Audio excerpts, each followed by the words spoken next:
दोस्तों, आपका एक बार फिर से हमारे चैनल नोटवर्ड में स्वागत है।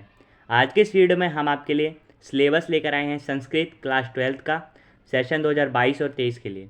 तो इस वीडियो में आपको पता चल जाएगा कि जो आपका मिड टर्म एग्ज़ाम होगा उसमें क्या सिलेबस आने वाला है, आपका जो बोर्ड एग्ज़ाम होगा या फिर जो प्री बोर्ड एग्ज़ाम होगा उसका सिलेबस क्या है। तो इन सभी बातों को जानने के लिए प्लीज़ वीडियो एंड तक देखिएगा, ठीक है।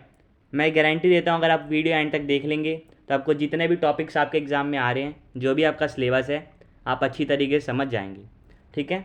तो सबसे पहले देखते हैं मिड टर्म का सिलेबस। तो सबसे पहली चीज़ यहाँ पे क्या लिखी है, अपठित अवबोधनम, यानी कि अनसीन पैसेज।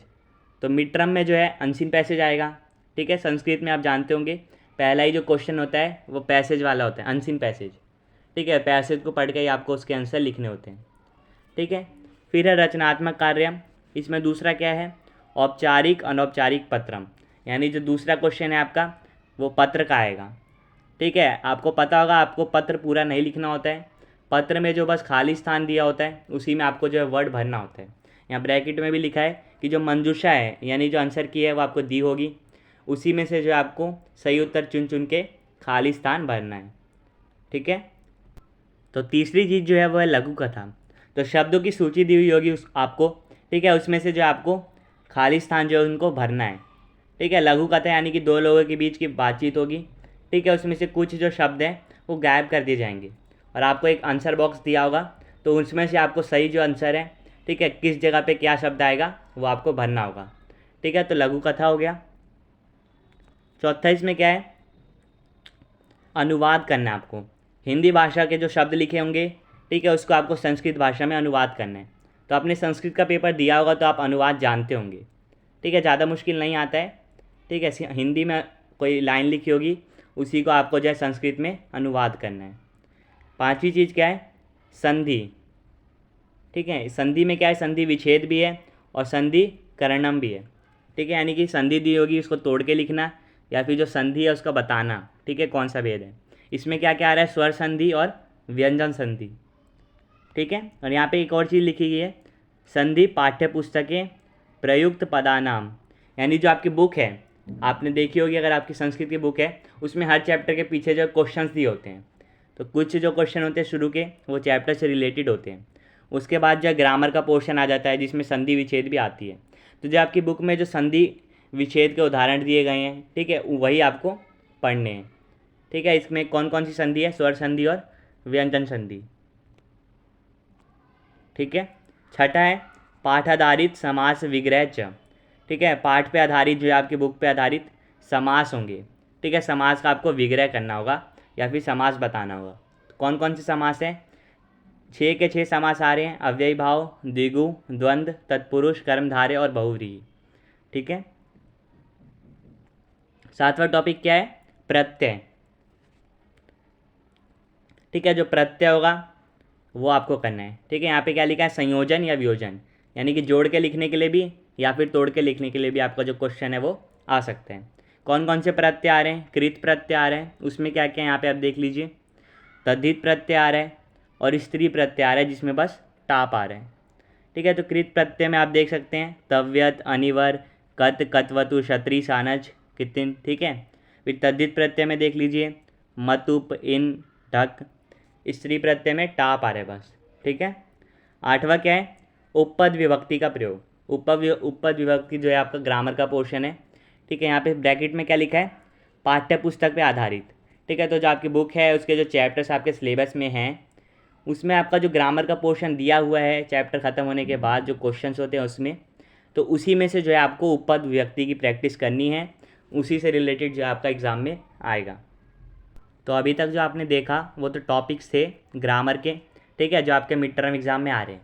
अब चैप्टर्स कौन कौन से आ रहे हैं मिड टर्म एग्ज़ाम में, तो पहला चैप्टर आ रहा है, तीसरा चैप्टर आ रहा है, चौथा चैप्टर आ रहा है, पाँचवा चैप्टर भी आ रहा है और छठा चैप्टर आ रहा है। तो ये जो 5 चैप्टर्स अभी मैंने आपको बताए ये आपके मिड टर्म एग्ज़ाम में पूछे जाएंगे।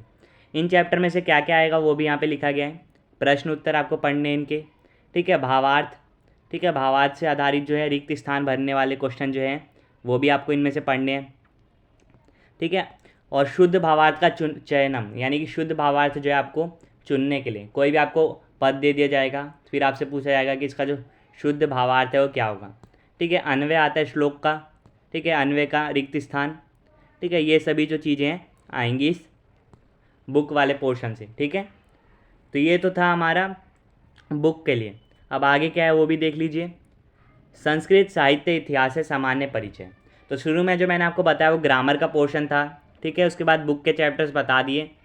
अब है कि संस्कृत का जो साहित्य इतिहास है उसका आपको सामान्य परिचय पता होना चाहिए। इसमें क्या क्या चीज़ें यहाँ लिखी गई है वो देख लीजिए। भास्वती पाठ्यपुस्तक पाठानाम संदर्भ ग्रंथा रचितकार तेषा रचना च। जो आपकी बुक है, ठीक है, उसमें जो चैप्टर्स हैं उसके जो रचनाकार है यानी जिसने लिखी है, ठीक है, किस ग्रंथ से ली गई है उनके बारे में आपको नॉलेज होनी चाहिए, ठीक है। फिर महाकाव्यम, गद्य काव्यम, चंपू काव्यम, ठीक है, इन सब के बारे में आपको पता होना चाहिए, ठीक है। और यहाँ पे क्या लिखा है, नाटक। नाटक जो है आपका चैप्टर, ठीक है, नाटक वाला कोई चैप्टर है उसके बारे में भी आपको अच्छी तरीके से जानकारी होनी चाहिए। तो ये जो सारा टॉपिक्स अभी मैंने आपको बताया ये मिड टर्म एग्ज़ाम के लिए है, ठीक है। तो ये जो मिड टर्म का ये सब सिलेबस अभी मैंने आपको बताया ये 30 सितंबर 2022 तक जो आपके स्कूल में करवा दिया जाएगा। उसके बाद इनका रिवीजन होगा और फिर आपका मिड टर्म एग्ज़ाम होगा सितंबर के बाद, ठीक है। अब जैसे मिड टर्म एग्ज़ाम ख़त्म होगा उसके बाद भी आपको कुछ कुछ पढ़ाया जाएगा। जो उसके बाद जो पढ़ाया जाएगा वो यहाँ पे लिखा गया वो देख लीजिए आप। शुरू का सेम पोर्शन है, अपठित बोधना मनसिन पैसेज आएगा, पत्र आएगा, फिर लघु कथा में से आपको रिक्त स्थान भरना है, फिर अनुवाद, फिर संधि, ठीक है। इस बार संधि कौन सी आ रही है, विसर्ग संधि। पिछली बार ऊपर हमने क्या देखा कि मिड टर्म में क्या आ रहा है, स्वर संधि और व्यंजन संधि। और जैसे मिड टर्म एग्ज़ाम ख़त्म हो जाएगा उसके बाद आपको विसर्ग संधि करवाई जाएगी। फिर समास देख लीजिए, 6 के 6 समास आ रहे हैं, इनका विग्रह भी आ रहा है।